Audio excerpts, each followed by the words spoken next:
ഇറാനുമായി ഒരു യുദ്ധം സത്യമായി ഉണ്ടായിരിക്കും, യാതൊരു സംശയവും വേണ്ട. അത് നടന്നേ തീരും. അത് വളരെ താമസിയാതെ നടക്കുകയും ചെയ്യും. ഇറാനുമായി യുദ്ധം വന്നാൽ മിഡിൽ ഈസ്റ്റ് ഇനിയും അട്ടിമറിയും. മിഡിൽ ഈസ്റ്റ് അട്ടിമറിഞ്ഞാൽ നമ്മുടെ സാമ്പത്തിക സ്രോതസ് മുഴുവനും നശിച്ചു. അതുകൊണ്ട് എക്കണോമിക്കൽ സിസ്റ്റത്തെ കൃത്യമാക്കാൻ നമ്മൾ പഠിക്കണം. സൂക്ഷിച്ച് ചെലവഴിക്കാൻ പഠിച്ചവർക്ക് ദാരിദ്ര്യം വരികയില്ലെന്ന് മുഹമ്മദ് മുസ്തഫ സ്വല്ലല്ലാഹു. ഇത് നിങ്ങളൊന്നും കൂടി ശ്രദ്ധിക്കണം. ഞാനിത് വളരെ പണ്ടേ നിങ്ങളോട് പറയുന്നുണ്ട്. ഇനി ഒരു യുദ്ധം ഉണ്ടാവുകയാണെങ്കിൽ അത് ഇറാൻ. ഞാൻ 2000 മുതൽ പറയുന്ന വർത്താനാണ്. പഴയ കേസറ്റൊക്കെ കേട്ട എന്നൊക്കെ അറിയാം. അടുത്ത യുദ്ധം ഇറാനുമായാണ്. അത് ഭയാനകമായിരിക്കും. അതിനാരാ ചെയ്യുക? അതിന് മറ്റുള്ളവരാണ് ചെയ്യുക. എന്തുകൊണ്ട്? ഒരു നഷ്ടവും അവർക്കില്ല. നഷ്ടം ആർക്കാണുള്ളത്? പറ, ആർക്കാ നഷ്ടം സംഭവിക്കുക? മുസ്ലിമീങ്ങൾക്ക്. ഇറാൻ ഇനി ഒരിക്കലും അമേരിക്കയെ തിരിച്ചടിക്കില്ല.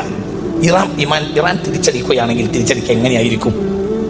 ഒരു സാധാരണ നിലയിൽ ഒരു രാജ്യം തിരിച്ചടിക്കുകയും പോലെ ഇറാൻ തിരിച്ചടിക്കുകയാണെങ്കിൽ ഖത്തറിലോ സൗദിയിലോ പറ ഉള്ള അമേരിക്കൻ ക്യാമ്പുകളെ ആക്രമിക്കുകയാണ് ചെയ്യുക. അപ്പൊ സ്വാഭാവികമായും എന്തുണ്ടാവും? ആ രാഷ്ട്രം ആ പക്ഷത്ത് ചേരും. ഇത് നടക്കൂലേ? നടക്കും. നടന്നേ തീരും.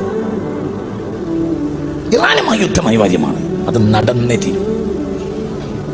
അത് ഫിത്നത്തുൻ അമ്മാഉ സമ്മാഉ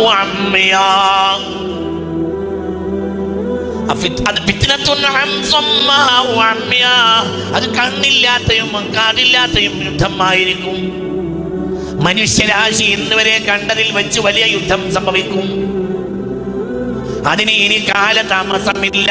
സംഭവിച്ചിരിക്കും. അല്ലാഹു നമ്മളെ കാക്കട്ടെ. ഇത് നിങ്ങൾ ആരോട് ചോദിച്ചാ പറയുന്നത്? ഇത് മുത്തുനബി പറഞ്ഞതാ, മുത്ത് മുഹമ്മദ് മുസ്തഫ. ഞാൻ കുറേ കാലങ്ങളായി നിങ്ങൾ കുറേ കാര്യങ്ങൾ പറയാറുണ്ട്. അതങ്ങനെ തന്നെ നടക്കാറുണ്ട്. അതൊരു കവടി നേരത്തെ പറയുന്ന വർത്താനല്ല. അതങ്ങനെ സംഭവിക്കൂ. അതിൻ്റെ രീതി അങ്ങനെയാണ്. അതിൻ്റെ രീതി കണ്ടാൽ അങ്ങനെയാണ്. അത് അങ്ങനെ വരൂ. അള്ളാഹു നമ്മളെ കാക്കട്ടെ. അത് സംഭവിക്കും. അത് സംഭവിക്കും.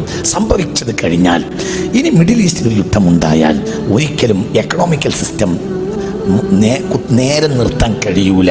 അത് ഏറ്റവും ബാധിക്കുക കേരളത്തിനെയാണ്. അനാവശ്യമായ ഷോപ്പിങ്ങുകളിൽ പെണ്ണുങ്ങളെ നിയന്ത്രിക്കണം. ഇന്നത്തെ നമ്മളെ സാഹചര്യം ഇപ്പോഴും നമ്മളെ പെണ്ണുങ്ങൾക്ക് മനസ്സിലായിട്ടില്ല. ഇതിനേക്കാൾ വലിയൊരു വിപത്താണ് ഇനി പറയാൻ പോകുന്നത്. അതായത് ഒരു കല്യാണം ഉണ്ടായി എന്ന് സങ്കല്പിക്കുക. ഒരു കല്യാണം ഉണ്ടായാൽ ആ കല്യാണത്തിന് പുതുവസ്ത്രം കൊടുക്കണം. അത് അങ്ങനെ തന്നെയല്ലേ പറയും? അത് അടുത്ത ആഴ്ച പിന്നെ കുടുംബത്തിൽ വേറൊരു കല്യാണം ഉണ്ടായാൽ